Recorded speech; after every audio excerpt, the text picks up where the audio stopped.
Hey friends, it's me, the Ebony Otaku, the well-rounded nerd. Yes, I'm gonna be in the same outfit in like 6 videos, cause at the time of filming this, life is lifing me, and I had a brain and brain space to do some YouTubing, so let's do a bunch at once. That way, when my mood changes, there are still videos. That's how it works. So, as you know, in the month of June, I went to Monterrey, Mexico, with my Taekwondo team. I go to Mexico every year. Usually, for the past couple of years, I've gone twice a year for various reasons. But I usually go somewhere in Mexico at least once a year with my Taekwondo team. We've gone down in the Yucatan, we've been to Guatemala, Oaxaca, Mexico City, Palenque, Merida, Campeche. I'm running out of places. A lot of places. I've been to Monterrey a bunch. I love Monterrey. If you've never been to Monterrey, Mexico, it is the most interesting city. It's like the architects just went to war. And if it just every building when you get downtown, it's like, well, these were choices that were made. It was really fun this last time. There were two things I had to do that were really important. I was one of the drivers because I can drive a stick and everything down there's a stick shift, just about. Got to drive a minibus, got to drive people around. I'm going to do a video about Mexico escapades, and I hope you enjoy it because it was a time. And then I was the cook for the trip as well. So like I'm a pretty good cook. I'm not just horn tuning or back patting. I actually really am a good cook, but it's taken a lot of mistakes to get to my level of skill. And it was so funny because our first day there was like a flood that came through because there was like a tropical depression, a storm that came through, and like Monterey's in the desert, by the way. It's a mountainous desert region, and the city was flooding, like airport shut down, like it was pandemonium. But since I've got good command of the kitchen, one of the first things I did was make sure that those who were delayed in travel and everything, that they were able to come in and have a good meal when they landed. So like the first day they got there, I had done what was it? Fajitas for everyone. So I did like a hamburger fajita mix, like a chicken fajita mix, and then like all the trims. And it was so good. Like even the kids from Mexico were like, "Oh my goodness, you cook like you're from Mexico." I was like, "Yeah, better because I got the fajita seasoning from HEB up the road." So there's that. But and then I did breakfast the next morning, and there were extra kids the kids who were there the first night. They had been with us and done taekwondo with us the previous trip. Like 4 extra kids show up, and I'm like, hey, because I had done bacon, eggs, and toast for breakfast the next day, made coffee, all that good stuff. And one of the kids was like, "We heard you were a really good cook," and I was like, "Oh, is that what you heard?" So I ended up going from feeding like 14 people to like 20 overnight at every meal because they kept bringing kids. So I kept having to go back to the grocery store because it had not been accounted for, like how the feeding was going to happen, and how much food was actually needed to feed that many people. But it ended up being like Taekwondo youth camp for the week, like what we originally were intended to do there. All of it didn't pan out because of the weather, but it worked out really well. So they got introduced to American style, like Southern fried chicken. I did like beef bulgogi bowls one night where I did like ground beef and like a bulgogi flavored mix. I made like a spicy cucumber salad. Did it over rice, and yeah, they love that. One night I did like a butter chicken, so I cooked chicken breast in butter basically with garlic mashed potatoes with like whipped cream in them and stuff. Like it was nuts. And twice they got cinnamon apples from me. They hadn't had cinnamon apples. Like, y'all ain't had cinnamon apples. Let me southern you up. So yeah, I'm sorry. All them kids got fat that week. But yeah, it was a good time. But on our last full day of being there, some of the new folks who'd never been were like, "Can we go shopping?" And I was like, sure. So worked it out. So I piled them all in the minibus and all the way, all through the streets of Monterey. It was great. It was a good time. You ain't driven a stick through Monterey. It was a great. I had so much fun. It was one of my favorite memories. But we went to a local mall, Plaza Cumbres, Plaza Cumbres is where we went. I was like, what was the name of that mall? And it was a great mall. I've been there before. The first time I went to Monterey, I went to that mall. So when they were like, where can we go? Because I didn't feel like driving downtown. Not because I can't drive downtown, but we were like in Nueva Leon, and to get to the city center, we might have gotten there in 30 minutes, 40 minutes. It would have taken us 3 hours to get back because of traffic. I mean, if you ain't driven through a major metropolitan city like that with very little in the way of traffic rules, it's a thing. I didn't want people to take a million hours to get back. So we went mauling. Everyone went and had a good time. And when, as luck would have it, where I ended up parking in the parking garage. And when we went up the escalator, it led out at a toy store. I know, right? So here's what's funny. You know what I did? I immediately start traipsing through to make a beeline to the action figures. Now, they did have in this toy store a little section that had like Lego. It wasn't a huge toy store. I would say this toy store was about the size of half a Walgreens, maybe. It's still pretty big for a mall space. But in said toy store, they had just a couple of Transformers. I had them already. And then there was one that I wasn't really interested in. So I looked through the Legos and the other types of action figures. Nothing really called to me. So we were going to leave. I was like, well, yeah, this just wasn't the day. Every trip can't be a success. You're not going to get something from every single trip. Until my guts, as we were walking out the door, noticed that behind the cash register area, so there's like, this big long desk where there's like 3 cash registers, and there were toys hanging up there. And I know what a little Transformer box looks like. I got the eye. And I went, oh. I was like, are those Transformers hanging up back there? So, oh, wait, dear. Where? And I went over there. And do you know what was behind that desk?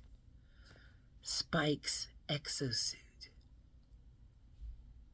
Are you even kidding me? I've never seen this. I didn't even know they made this. This is why I cannot explain my luck with the action figure gods. They smile upon me. I don't know. But so there were 2 wearers of this Exo-suit. Spike and Daniel got to wear it. So if you recall, when the Autobots first landed on Earth, like every show back in the day had to have a cute little kid, animated or live. There had to be a cute little kid somewhere. And initially it was Spike. Spike was the kid that met the Transformers. It was like Spike and his dad, and they adventured with the Transformers, short version. So that Spike could hang out with the Transformers and, not die. He got this suit, the Exo-suit. So, and it actually transformed. I don't know how that works. We don't fold like that. I guess Spike is a gymnast, okay? Spike was in the Olympics. That's canon now. Joking. But they got Spike an Exo-suit. It made him about the size of Wheelie. Because, the humans compared to the, human here, Transformer here, But you remember Wheelie? That guy. He was real annoying, but real cute. Him and Grimlock became buddies. Yeah, him. Made him about the size of Wheelie. If I find a Wheelie, I'm going to be so happy. But it would also transform into a little car, and and then it had little guns on it. He could shoot. It was great. And then it ended up being inherited by Spike's son, Daniel. So Daniel gets to use the Exo-suit, which is really cool. He uses it in the movie because they're running, and he's in it, and he's like trying to learn to walk in it and stuff, and it's real cute. But he finally gets the hang of it, wearing his dad's old Exo-suit. And how do you call advanced technology old? And second of all, okay, this is that part where you think too hard about movies. Why did they have this? Turn the label around so nobody can say I'm advertising.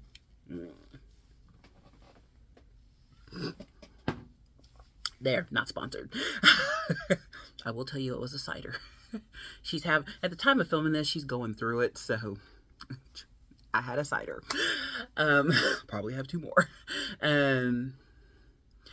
Why did they have that? The sentient robots out in space, who, as far as we know, have never been in contact with humans.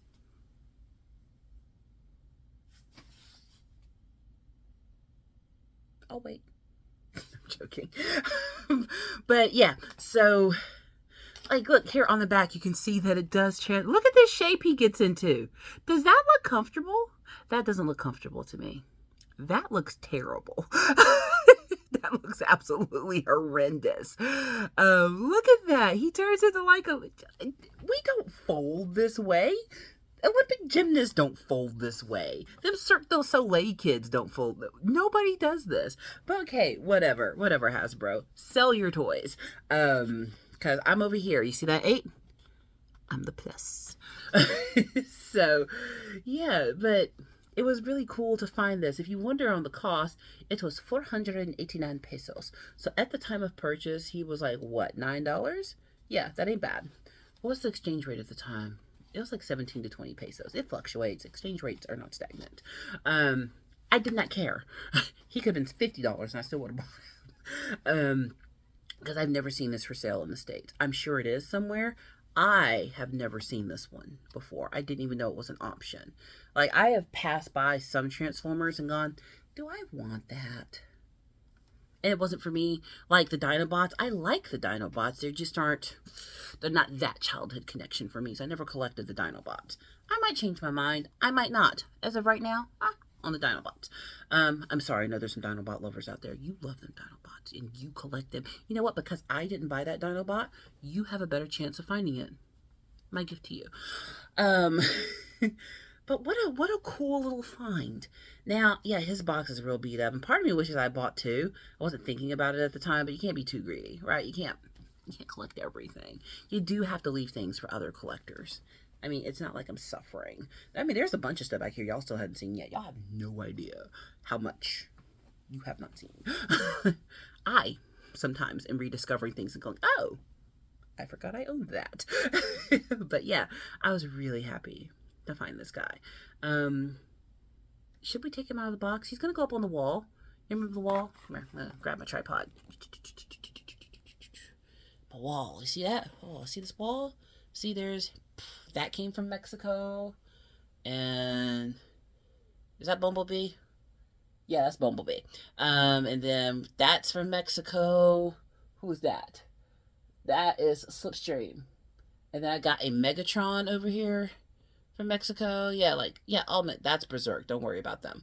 Yeah. So I've done every. Oh, there he is. Bumblebee's way up here. I was pointing in there. Ow, backwards. So Bumblebee, and then we've got Megatron, Slipstream, and then that's a little Optimus Prime and a little bitty Bumblebee under him. So yeah, I know.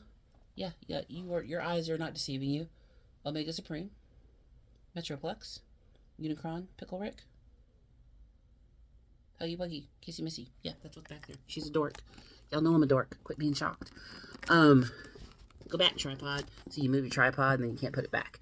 But yeah, so everywhere I go, I try to find something else. It doesn't necessarily have to be special. Like, just because something's expensive doesn't make it great. Now, he wasn't cheap. He was $300. I can imagine how much he is now. He's probably $700 on the off market now. He's not for sale. But such a cute little figure. He might come out of the box. He's too cute not to be on my desk. It's so adorable. He might come out of the box. I mean, his box is beat up anyway, but at least I can see through it. For now, I'm going to put him on the wall with my other Mexico Transformers. My husband and I are trying to decide where we want to go for a winter vacation this year, because it's been quite a year. And by the time this comes out, it's going to be more of a year. So we're going to take a trip together at the end of the year, and we are torn between 3 locations. We either want to go to the Keys, we're thinking about going to Colorado, or maybe even going to Greece. Yeah, I know, weird choices, but it depends on like what we're feeling. But we're gonna need to get away. But would she choose to go to Greece just to see if they have Greek Transformers in the store?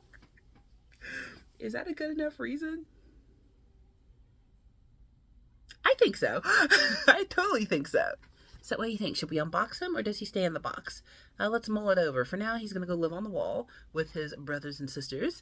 But is that not just the best little thing? It's these little, it doesn't have to be expensive to matter. It just, so cute, so great. $10 well spent. As always, please like, comment, and subscribe, and I'll see you in the next one.